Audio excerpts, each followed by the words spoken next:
I recently went on a travel trip until I realized I need a pocket-sized sketchbook so that when inspiration hits me, I can quickly make a little sketch or a small thumbnail or a lettering of what touched me the most. But back then, I didn't have the right paper, and I was looking all over the town for the kind of sketchbook that I want, but I did not find them. I decided to make an A6 size sketchbook, which would be convenient for travel. I can use my favorite papers and my favorite fabric for the cover. So yeah, the moment I got home, I started off, and then it occurred to me that I could also share the process with you. So if you need a sketchbook for yourself, this video is right there for you. Okay, this is really annoying. I think I have to fix this. The first thing we need is a cover board. I'm using an A5 size here, and the thickness is 2 mm. I would recommend that if you're going for a hardcover case. I could easily cut them down to the A6 size. I am mostly inspired to make sketchbooks or pocket-sized memo books. What inspires me most is the cover material and the feel of holding your own handmade. This is the fabric I got to make the cover of this sketchbook. But now that I think of it, hardly 3 to 4 flowers will come on the cover. In this video, I'll also show you how to make any fabric into bookcloth. This is another colorful fabric. So here I started off by folding a couple of signatures of sketch papers that are 130 GSM. I'm gonna do a French link stitch here along with a kettle stitch on the ends. Here are the measurements. I have 4 sheets of paper in each signature.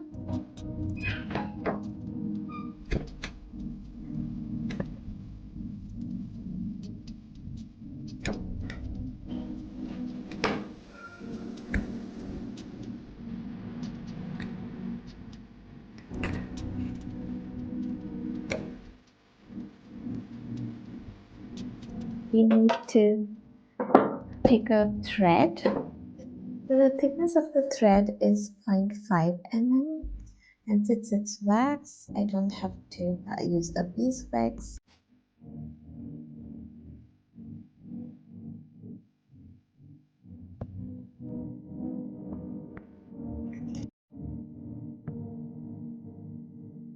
When we start sewing, it's a good practice to keep your book this way and then move all the signatures that side so that it's easy for you to sew, and then take each signature and continue. Okay, so in the first signature, start from the last sewing station. Keep holding the paper for some support, and I will leave 3 to 4 centimeters of thread here, which we will tie a knot later. We will go ahead sewing till the last station.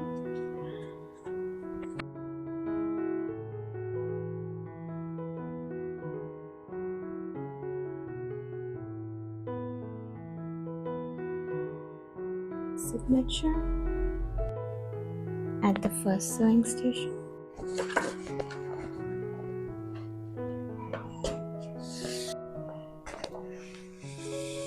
So we are going to go behind the thread. Okay, so like this, behind the thread, and then go to the next sewing station. Alright, to the next.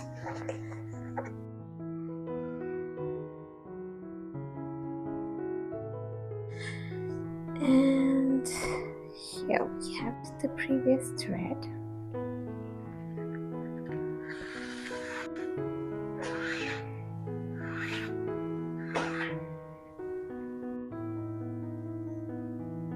Through the next step.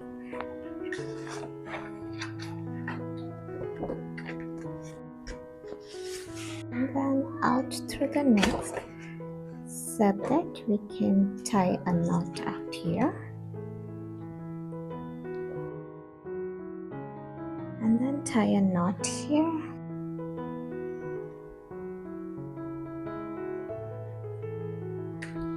Okay, it's not tight.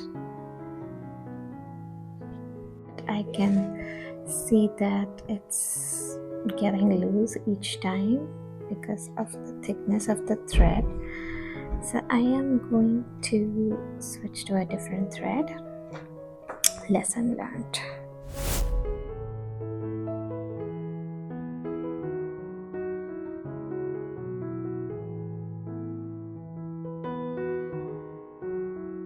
We are back on track.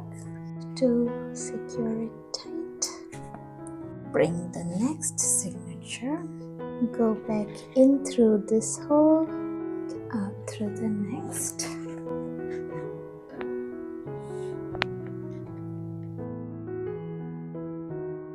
under the previous stitch, under it, and then into the next station. Yes, out through the next.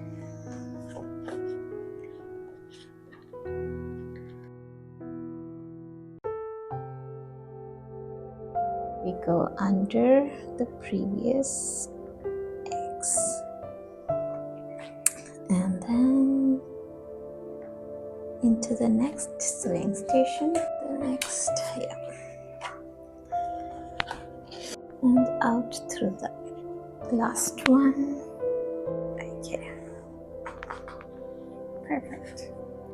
In the previous signatures loop, go in through that. Once the small loop comes, we put the thread through and then pull it up.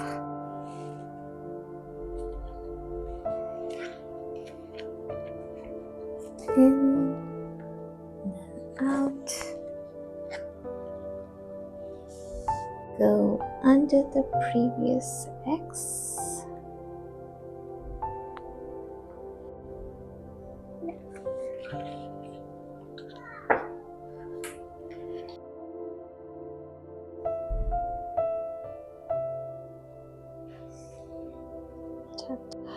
Okay, under the previous stitch, and then let it create a loop,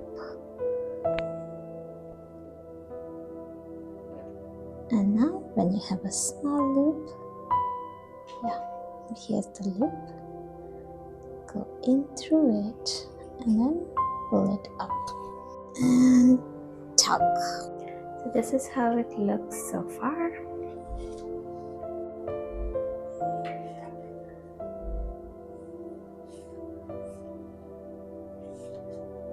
Oh, I'm so happy with how it's come out so far.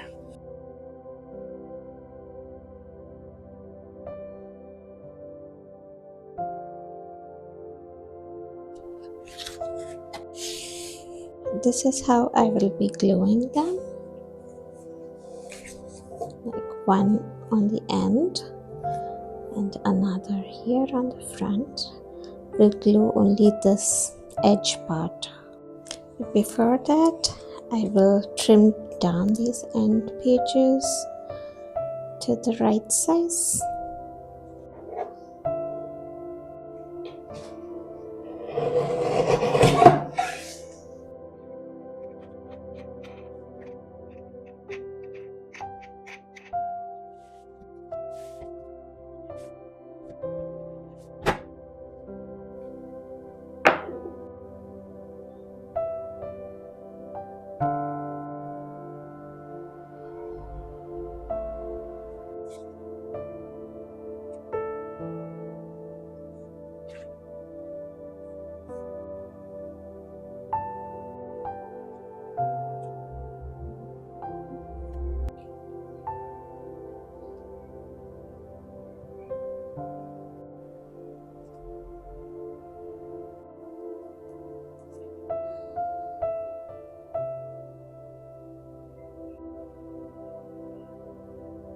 Okay, now we just have to even out the edges. I'll be using my cutter, my ruler. I have an extra one just in case, and then a cutting mat.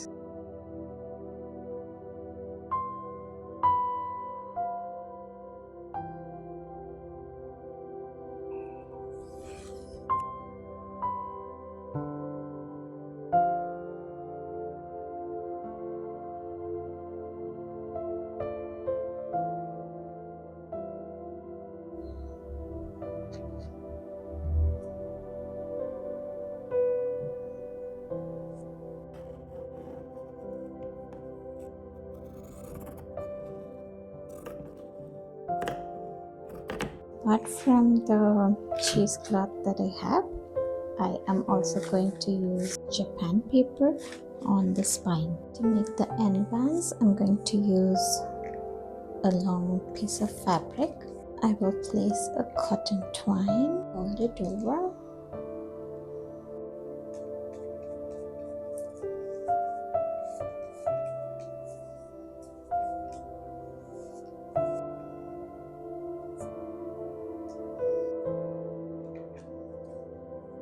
I place the text blocks inside the book press so that I can apply glue to the spines.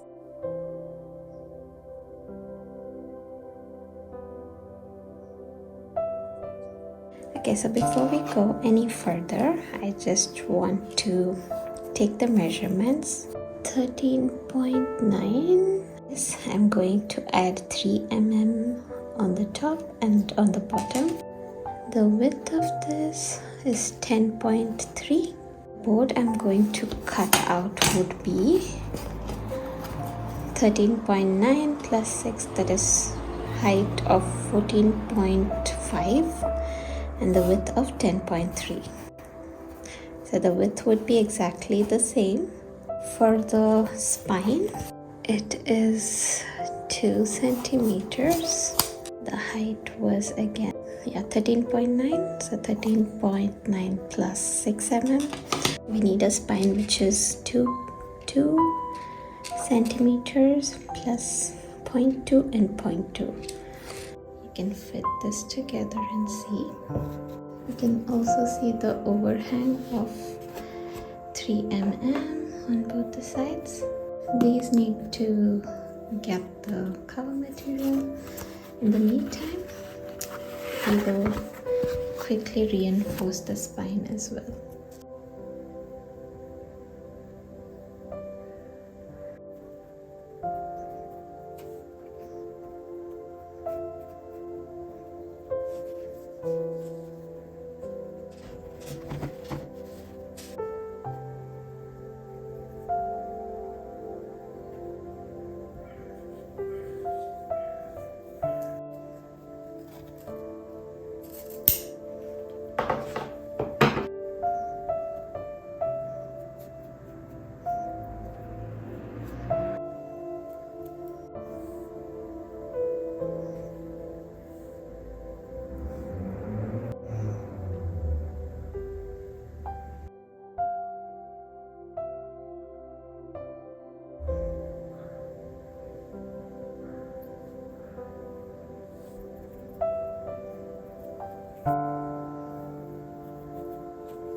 Cover material, this is the fabric I have picked. I will place the first cover board and then a 6 mm spacer, and then the spines board, another 6 mm spacer, and then the next cover board.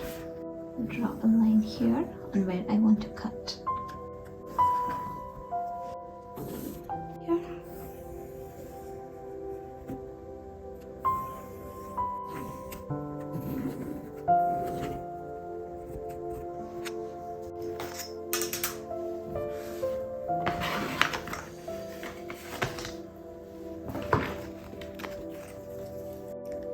Yeah, this is the one we are gonna cut out, and we'll make this a book cloth next.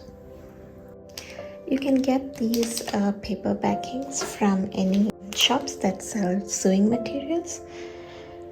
And it's called interfacing, I believe. You get them in different materials, but the one with the paper backing is the one I'm using here. These are the cover materials I'll be using. This one, and then this one. Any thin fabric can be turned into a book cloth if you have the right interfacing with you. Okay, so I'm going to place the rough side down, and the paper side will be on top, on which you can iron on.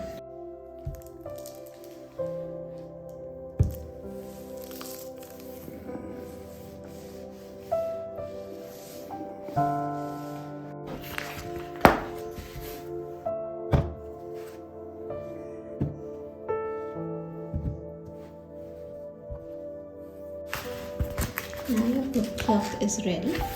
You can see how firm it has become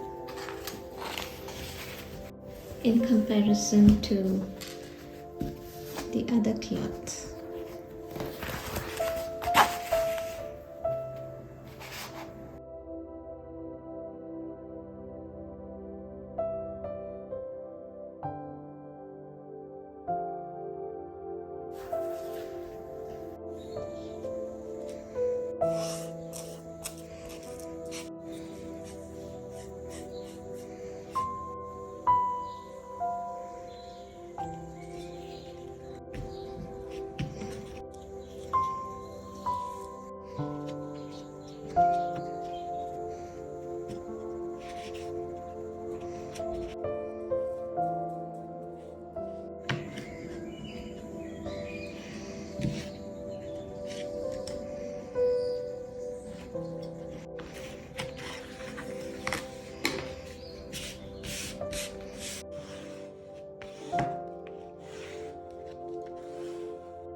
Okay, so what I did was, it was hard to put the sticks at the right place in the spine.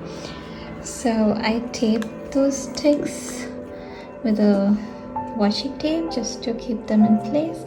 And now I can close the book press.